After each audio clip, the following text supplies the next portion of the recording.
Le retour de Jésus et l'établissement du royaume de Dieu sont au cœur même de la foi chrétienne. Ce thème mérite donc toute notre attention. Mais que savons-nous au sujet du royaume de Dieu? Comment y accéder?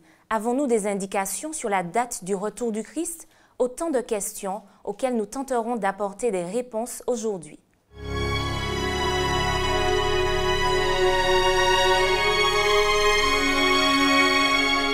Bienvenue, chers amis, dans votre émission Autrement dit. C'est un plaisir pour nous de vous retrouver. Je suis en compagnie d'Eddie Michel Carpin et Samuel Flamand. Bienvenue à tous les deux. Alors, cette semaine, nous allons aborder un thème essentiel, toujours à la lumière du livre de Luc, celui du royaume de Dieu. Eddie Michel, le royaume de Dieu, est-ce un mythe ou une réalité? Très certainement, pour certaines personnes et certains de nos contemporains, le royaume de Dieu ou le royaume des cieux est très certainement un mythe. Parce qu'en fait, premièrement, ils ne croient pas à la Bible. Deuxièmement, pour certains, la Bible, eh bien, c'est simplement son enseignement, c'est pour les simples d'esprit. D'ailleurs, certains sont allés jusqu'à dire que la Bible et son enseignement seraient l'opium du peuple. Ça veut dire que c'est quelque chose qui endormirait les consciences, qui empêcherait peut-être aux masses de se rebeller, de se soulever. Mais au contraire, je crois que lorsque nous lisons la Bible, lorsque nous osons croire à celui qui nous révèle justement sa volonté, eh bien, on ne peut que conclure que le royaume de Dieu ou le royaume des cieux, c'est une réalité. Alors bien évidemment, il faut savoir ce que nous entendons par la réalité. Est-ce que c'est quelque chose qu'il faut instaurer sur la planète Terre? Qui sont ceux qui auront à l'instaurer? Ce sont très certainement des questions. Mais ce qui est important, déjà, vu le nombre de fois où cette expression revient dans la bouche de Jésus, mais revient aussi dans d'autres passages, eh bien, tout nous laisse, en tous les cas, croire que le royaume de Dieu, le royaume des cieux, c'est une réalité. Alors justement, Samuel, qu'enseignait Jésus sur le royaume de Dieu lorsqu'il était sur terre? Et est-ce que c'était un point central justement de son enseignement? Oui, c'était un point central de l'enseignement de Jésus parce que le royaume qu'il est venu annoncer, c'est à la fois un royaume à venir, mais c'est surtout un royaume présent. Et c'est un mode de vie, ce n'est pas un mode de vie simplement moral, c'est un mode de vie moral certes, mais qui est sous-tendu par la relation qu'on a avec lui, Jésus. Et donc, on voit par exemple dans des paraboles, il est question du royaume des cieux qui est présenté et qui recouvre une réalité présente. Quand Jean-Baptiste voit Jésus venir, il parle du royaume des cieux ou du royaume de Dieu qui est proche ou qui s'approche selon les versions. Donc, le royaume de Dieu, c'est un mode de vie avec Jésus qui va qui va se traduire par une relation qu'on a avec l'autre qui sera différente. C'est aussi une attente d'un royaume glorieux, mais je pense qu'on verra un peu plus tard dans l'échange. Tout à fait. Alors, ce que tu dis est intéressant. Donc, si je comprends bien, Eddie Michel, tu nous donneras également ton point de vue dessus. Le royaume de Dieu est une réalité présente, puisque Samuel l'a présenté, et à la fois une espérance. Donc, oui, comment concilier les deux? Tout à fait. Alors, par rapport au peuple d'Israël, en tous les cas, pour eux, la notion du royaume des cieux ou de Dieu, c'est quelque chose de tout à fait concret. Parce qu'effectivement, nous savons qu'il y a eu un moment donné dans l'histoire ce peuple gouverné par un certain nombre de rois et il s'attendait, compte tenu d'un certain nombre de prophéties, que ce royaume de Dieu allait s'instaurer sur la planète Terre et que le Messie serait celui qui instaurerait le royaume de Dieu. Donc bien évidemment, il y avait une attente tout à fait particulière. Mais pour moi, aujourd'hui, lecteur du texte, effectivement, comme Samuel l'a bien dit, il y a une réalité présente parce que Jésus est celui qui inaugure, d'une certaine manière, le royaume de Dieu. Donc oui, il est à la fois présent, et pour moi, pour qu'il soit présent, ça veut dire que, et qu'il devienne une réalité pour moi, il est important que j'accepte Jésus dans ma vie.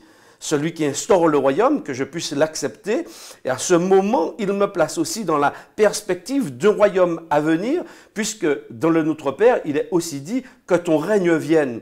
Donc on suppose bien que, actuellement parlant, eh bien, nous ne sommes pas encore dans le règne de Dieu, mais qu'il y a toute une préparation pour que ce règne, justement, se mette en place. Alors, tout à fait. Samuel, tu semblais vouloir ajouter Oui, quelque chose. ce que je voudrais ajouter, c'est que la réalité présente du royaume de Dieu, c'est l'incarnation de Jésus, sa mort, sa résurrection et son ministère aujourd'hui. Quand on entre dans ce cercle-là, on peut appeler celui du salut qu'il nous offre, on est dans le royaume de Dieu. Et en fait, on peut s'émouvoir et s'étonner de parler d'un royaume qui n'a pas une réalité, qui n'est pas une réalité tangible, matérielle à proprement parler, mais qui est simplement un mode de vie comme je l'ai dit. Alors justement, Samuel, ça pourrait être un petit peu, je vais dire, difficile à comprendre peut-être pour nos amis qui nous regardent, quand on voit un petit peu le monde dans lequel on vit, les problématiques auxquelles on a à faire face tous les jours, la déchéance, on va dire, entre guillemets, morale. Ça paraît un petit peu difficile de comprendre et d'admettre que le royaume de Dieu est déjà parmi nous. Ben, en fait, le royaume de Dieu est présent pour autant qu'on fasse attention à ce royaume-là et qu'on l'intègre, qu'on accepte l'offrande ou l'offre de participation, si je puis dire, qui est faite par Jésus lui-même. Mais c'est vrai que quand on regarde le monde dans lequel on vit, on peut avoir l'impression que tout est dans le discours et qu'il est impossible qu'il y ait un royaume de Dieu, donc qui apporte l'épanouissement et tout ce qui s'ensuit dans un monde tel que nous le connaissons aujourd'hui, avec, comme tu l'as dit, la déchéance morale. On voit que les uns et les autres se tuent, s'entretuent pour un oui ou pour un non. On voit que des personnes du même sexe se marient, des personnes qui paraîtraient au-dessus de tout soupçon sont accusées de toute espèce de choses. Donc effectivement, on a de quoi s'interroger.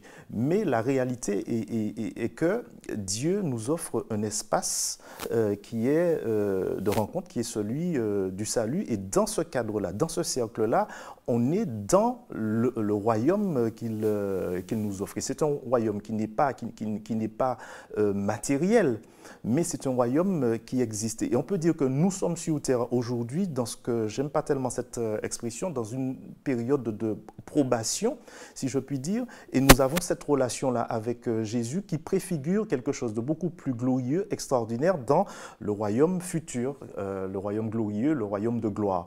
Et donc aujourd'hui, c'est le royaume de grâce. On accepte la grâce, le don de la grâce que Jésus nous offre. Par son sacrifice, justement. Tout à fait. Tout à fait. Alors, Eddy Michel, est-ce que le royaume de Dieu, à la lumière un petit peu de ce que Samuel explique, on peut le comprendre comme une image? Parce que dans Luc 17, 21, le royaume de Dieu est présenté par Jésus qui dit qu'il est au-dedans de nous. Dans certaines versions, on retrouve qu'il est au milieu de vous.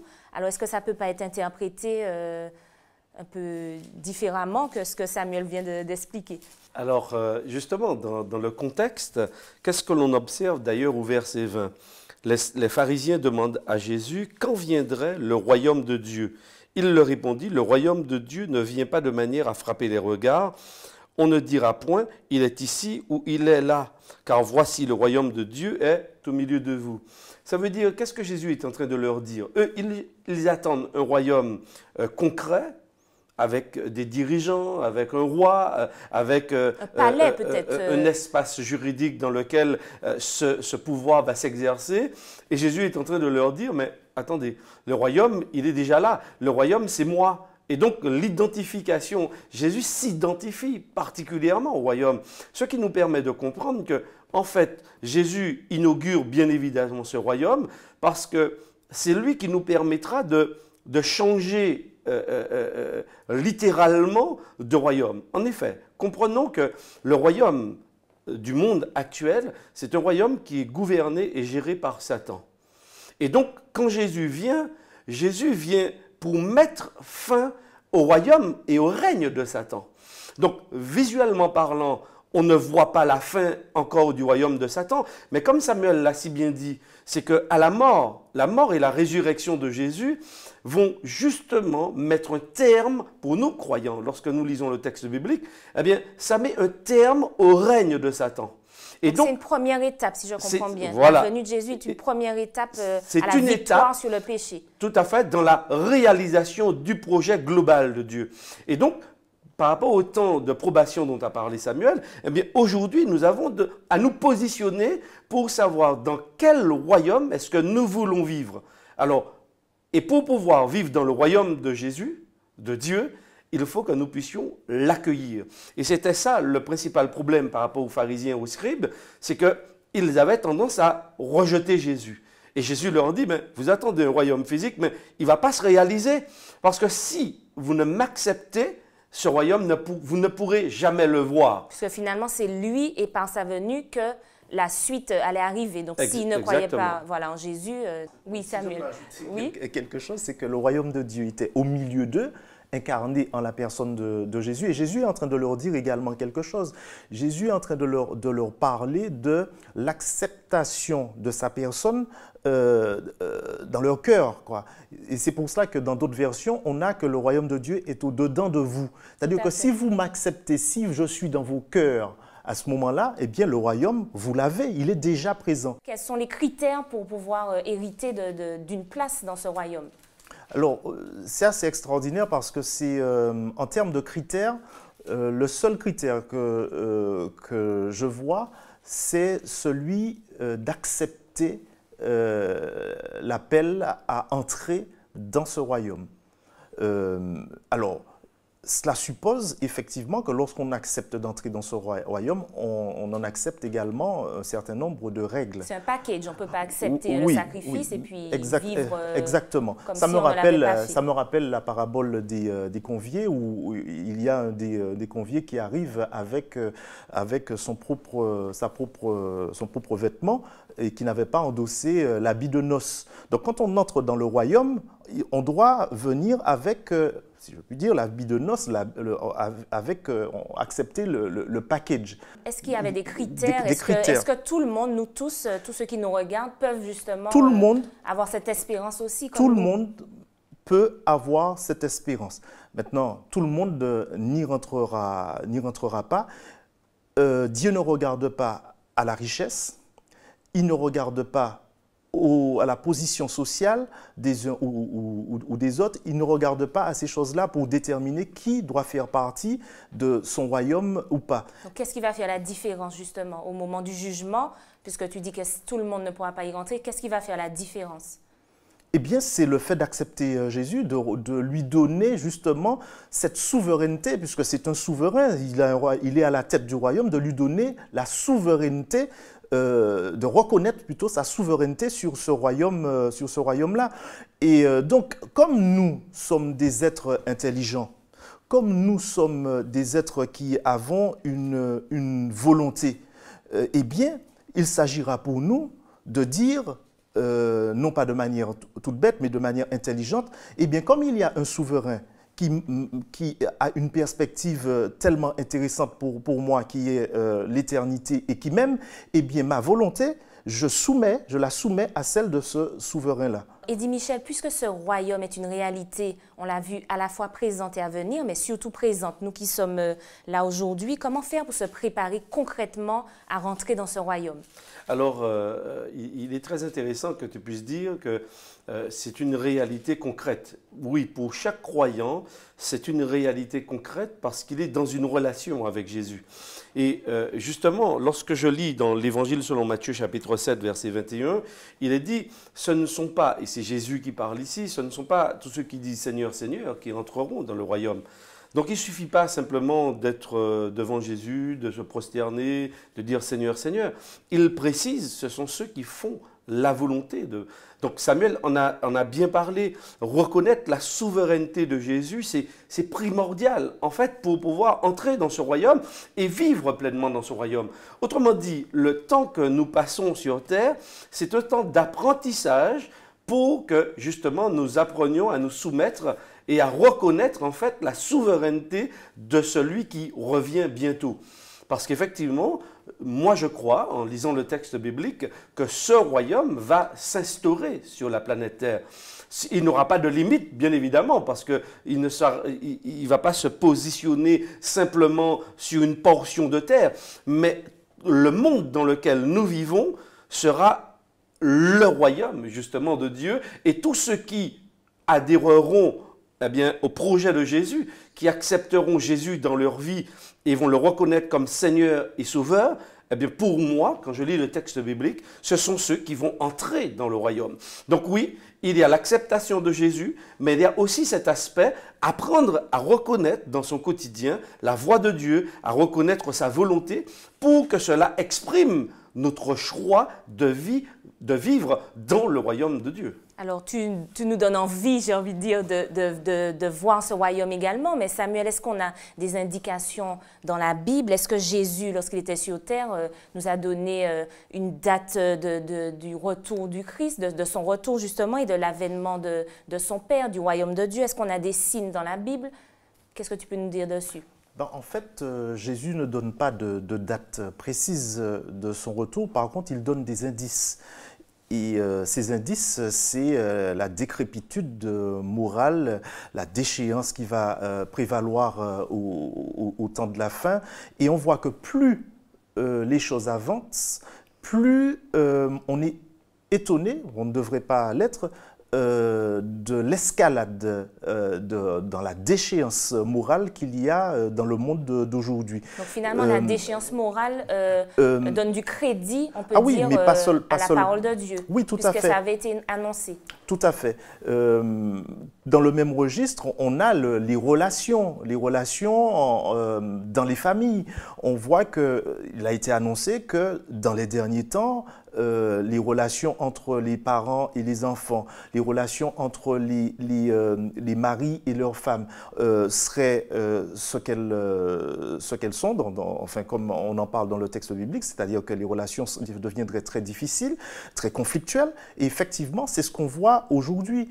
Donc, tout cela, ce sont des éléments, des balises qui nous permettent de nous rendre compte qu'on est au temps de la fin, en tout cas qu'on se rapproche de la parution de Jésus en gloire. D'accord. Alors, également, j'ai noté un verset un petit peu dans l'étude de cette semaine qui m'a interpellée. Eddie Michel, c'est dans Luc 18, verset 16, oui. Où Jésus dit « Laissez venir à moi les petits-enfants et ne les en empêchez pas, car le royaume de Dieu est pour ceux qui leur ressemblent. » Alors, est-ce que tu peux nous donner des indices dessus? Comment faire pour rester petit enfant? Est-ce qu'on doit redevenir enfant? Est-ce que c'est une image? Alors, c'est vrai qu'il y a quelqu'un dans la Bible qui a posé la question à Jésus. Est-ce qu'il faut qu'on redevienne et qu'on retourne dans le sein de notre mère pour renaître? C'est un peu cette question. Non, je crois que ce qui est intéressant, c'est, je pense, l'attitude d'un jeune enfant. Un enfant dépend fondamentalement de ses parents. Il attend de lui, toute sa survie, en fait, dépend de ses parents. Et là, je crois que Jésus attire notre attention parce qu'il souhaite que nous puissions redécouvrir cette relation importante avec Dieu et dépendre également de lui. Par exemple, lorsque nos parents, d'une façon générale, lorsqu'on est enfant, lorsqu'ils nous parlent, on ne remet pas en question leurs propos. Lorsqu'ils nous font des promesses, par exemple, pour des vacances, lorsqu'ils font des promesses, par exemple, sur des cadeaux qu'ils vont nous offrir dans un temps à venir, on ne remet pas en question leurs paroles, on les croit. Mais de la même manière, Jésus aussi a fait des promesses. Et Samuel en a parlé tout à l'heure, tu en as fait mention du retour de Jésus, qui pour nous est véritablement l'instauration de ce royaume. Eh bien, je crois qu'effectivement, lorsqu'on est un enfant, eh bien, on adhère, on croit, on ne remet pas en question. Et Jésus voudrait que nous ayons ce type de relation pour que nous comprenions véritablement que Dieu est fidèle, qui tient parole, et ce qu'il a annoncé dans la Bible, eh bien, va se réaliser. Et pour moi, je rebondis un peu sur les réponses faites par Samuel, il y a un élément aujourd'hui qui m'interpelle, parce que même les scientifiques reconnaissent que les ressources de la planète Terre sont en train de s'épuiser. Tout à fait. Et donc, ils sont en train de chercher aussi une solution ailleurs. Ils ne cherchent pas la solution sur Terre parce qu'ils savent que, effectivement, quand on va sur certains sites sur Internet, on observe que, eh bien, ils ont daté pratiquement le nombre de temps qu'il reste pour l'épuisement de certaines ressources. Donc ça veut dire que oui, il y a un lien avec l'enseignement biblique et que le royaume de ce monde tel que nous le connaissons, avec la violence, avec les meurtres, avec tout le dérèglement même climatique que nous connaissons, eh bien il va prendre fin parce que Dieu a prévu autre chose. Et ce sera un royaume qui n'aura rien à voir avec ce que nous connaissons aujourd'hui. On a l'exemple justement de quelqu'un qui s'apprêtait à suivre Jésus, mais qui avait apparemment perdu son père et qui voulait que Jésus lui permette au moins d'enterrer son père avant de le suivre. Et Jésus, on est un petit peu étonné, lui dit « Laissez les morts ensevelir leurs morts et suivez-moi ». Donc, dans le même temps, on a l'impression que pour suivre Jésus et hériter du royaume de Dieu, il faut aussi quitter famille, enfants, nos biens, notre terre, donc tout abandonner. Ben oui, mais c'est pas anormal que Jésus dit cela. Il faut bien comprendre le sens de ses propos. Jésus ne dit pas qu'il ne faille pas s'occuper d'ensevelir des membres de sa famille, surtout quand il s'agit de proches qui seraient décédés. D'autant que dans le texte, c'est une expression courante qui signifie de me laisser aller récupérer ma part d'héritage. C'était une expression courante qui signifiait récupérer ma part d'héritage. Mais ce que Jésus veut dire par là, parce que Jésus fait souvent deux pierres deux coups dans ses déclarations. Jésus veut simplement dire que rien ne doit avoir une priorité par rapport au fait de me suivre, et donc vous acceptez d'être dans ce royaume de Dieu-là, dans la dimension présente du royaume de Dieu, contemporaine, que je suis avec vous, eh bien, là, aujourd'hui, les autres choses ne doivent pas avoir la priorité. Mais je suis presque sûr que Jésus n'est pas en train de dire que, écoutez, ton père, ta mère là, laisse ça tomber. C'est pas cela. Et d'ailleurs, l'interprétation de la partie du verset d'après, quand il dit que de laisser les morts ensevelir leurs morts, Jésus veut simplement parle de mort spirituelle, c'est-à-dire des gens qui ne sont pas dans le même cercle que vous, eh bien laissez-les à leur priorité. Ils veulent les héritages terrestres. Ça, c'est pas ton problème maintenant, l'héritage. Tu n'as pas à t'intéresser à cela. Ce qui t'intéresse, c'est de me suivre. Alors justement, deux questions me viennent, donc je vais commencer par la première. Est-ce que le royaume de Dieu devrait être notre priorité? Et puis je pose tout de suite la deuxième question avant d'oublier. Est-ce que le royaume de Dieu est individuel? Puisque Samuel disait, si quelqu'un aussi n'est pas dans cette dynamique d'hériter du royaume de Dieu, puisque c'est quand même un droit, on est libre de l'accepter ou pas, est-ce que nous, on doit justement essayer de le convaincre? Enfin, comment se positionner face à ça? Alors je pense que bien évidemment, le royaume de Dieu concerne chaque individu, parce que chacun doit pouvoir se positionner. On ne peut pas être sauvé en groupe. Non, c'est chacun qui doit pouvoir répondre et décider quelle est l'orientation qu'il veut donner et à quel royaume il veut appartenir. Donc effectivement, ça c'est quelque chose c'est un positionnement c'est un positionnement qui nous concerne tous, et chacun doit aussi passer par là pour dire à Dieu, bon, moi je veux être dans ton royaume. Donc bien évidemment, c'est une question de priorité. Oui, d'ailleurs, même quand on lit toutes les bases de ce royaume présenté par Jésus dans le sermon sur la montagne, il va bien dire que nul ne peut servir deux maîtres. C'est-à-dire qu'on ne peut pas en même temps courir après tout ce que le monde dominé par Satan propose, être pleinement dedans et en même temps suivre aussi de plein pied le royaume proposé par Jésus. Donc il y a un choix à faire. C'est très certainement triste, oui, mais c'est un choix qui vaut le coup d'être fait parce qu'il y a quelque chose qui nous concerne déjà, une qualité de vie aujourd'hui que Jésus propose, et c'est aussi une qualité de vie qui se projette dans un avenir avec Dieu, puisque la Bible en parle. Il n'y aura plus ni deuil, ni de souffrance, il n'y aura pas les problèmes que l'on connaît. Donc je crois que ça vaut la peine aujourd'hui de se positionner et de donner la priorité véritablement au royaume de Dieu. Alors justement, on a envie d'y être avec tous les éléments que vous avez apportés aujourd'hui. Mais Samuel, à quoi ressemble le royaume de Dieu? Est-ce qu'on a dans la Bible des images? Est-ce qu'on a des informations dessus sur ce qu'on fera aussi? Parce qu'il semble que le royaume de Dieu soit un règne éternel, tu en parlais. L'éternité, ça peut paraître long pour nous. Qu'est-ce qu'on y fera? À quoi ça ressemble? Donnez-nous envie d'adhérer à cette philosophie, à ce mode de vie également. Je vais lire Apocalypse 21 à partir du verset 1er. Puis je vis un nouveau ciel et une nouvelle terre, car le premier ciel et la première terre avaient disparu et la mer n'était plus. Et je vis descendre du ciel d'auprès de Dieu la ville sainte, la nouvelle Jérusalem, préparée comme une épouse qui s'est parée pour son époux. Et j'entendis du trône une forte voix qui disait: Voici le tabernacle de Dieu avec les hommes, il habitera avec eux, ils seront son peuple et lui-même sera avec eux. Il essuiera toute larme de leurs yeux et la mort ne sera plus, il n'y aura plus ni deuil, ni cri, ni douleur, car les premières choses ont disparu. Donc que du bonheur, plus de mort, plus de maladie. Oui, et on ne va pas s'ennuyer. On peut s'interroger sur la durée de l'éternité, qu'est-ce qu'on va faire pendant tout ce temps-là. Mais avec Jésus, une chose est certaine, c'est qu'on ne va pas s'ennuyer. Je ne sais pas exactement, précisément, ce qu'on va faire, mais on ne va pas s'ennuyer. En tout cas, on a envie d'y être. Oui, ça vaut quand même le coup de savoir qu'il n'y aura plus de séparation. Oui, parce qu'en fait, aujourd'hui, la séparation elle est douloureuse à bien des niveaux.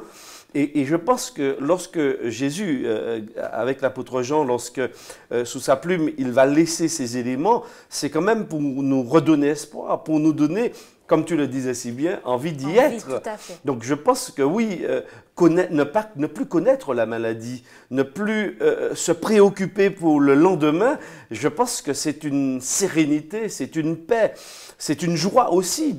Et puis moi j'aimerais bien rencontrer Jésus, celui qui a donné sa vie pour nous. Je pense que tout cela devrait nous motiver pour être dans ce royaume de paix, de joie, d'amour, parce que Jésus est amour. Donc ce royaume ne pourra qu'être amour. Merci Eddie Michel et merci Samuel pour cet échange. Vivons donc dans la réalité du royaume de grâce en attendant l'instauration du royaume de gloire. Rendez-vous la semaine prochaine.